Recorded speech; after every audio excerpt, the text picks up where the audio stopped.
அதாவது இந்த கேள்வியை வெளிநாட்டு பெண்களோ இல்லை இந்தியாவிலேயே வேறு மாநிலத்து பெண்களோ கேட்டிருந்தா ஒன்றும் பிரச்சனை இல்லை, அது சாதாரணமாக கடந்து போயிடலாம்.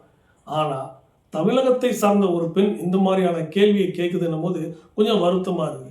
இப்போ பார்த்திங்கன்னா தமிழ்நாட்டுக்குன்னு ஒரு சில மதிப்பு மரியாதை கௌரவம்லாம் வெளிநாட்டில் கொடுக்க காரணமே தமிழர்களுடைய கலாச்சாரம்.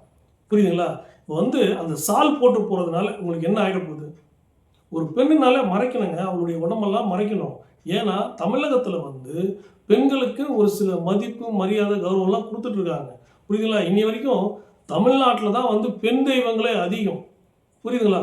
பெண்களை இன்றைக்கும் மதிக்கிறது தமிழகத்தில் தான், இந்தியாவில் வேறு எந்த மாநிலத்திலையும் கிடையாது. நான் பார்க்கவே இல்லை. பேருந்துகளெல்லாம் பார்த்தீங்கன்னா வயசு பிள்ளைகிட்ட போயிட்டு இன்னொரு பையன் போய் உட்கார முடியாது. தெரிஞ்சவனா இருந்தால் ஒரு நண்பர்கள், உறவினர்கள், காதலர்கள் அப்படின்னா உட்காரலாம்.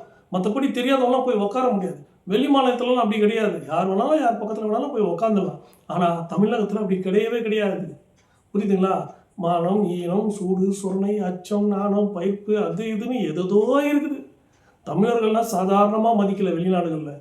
தமிழர்களுடைய கலாச்சாரங்கள்லாம் அவ்வளோ புனிதமானது. புரியுதுங்களா? அப்படி இருக்கும்போது தயவுசெய்து பெண்கள் மேலே ஆடை போடுங்க. புரியுதுங்களா?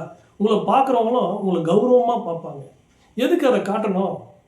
இதே இந்தியாவில் மேலாடை போடக்கூடாதுன்னு வரியெல்லாம் போட்டிருந்தாங்க, மாரெல்லாம் மூடக்கூடாது அப்படின்னு. அதுக்கெல்லாம் போராடி அப்படிலாம் இருக்கக்கூடாதுன்னு போராடி வாங்கின அந்த மரியாதையை இவ்வளோ அசால்ட்டாக கெடுக்குறீங்களே. புரிஞ்சுக்கோங்க, படித்த பிள்ளைங்க தயவுசெய்து தமிழர்களுடைய கலாச்சாரம் என்னன்னு புரிஞ்சுட்டு பேசுங்க.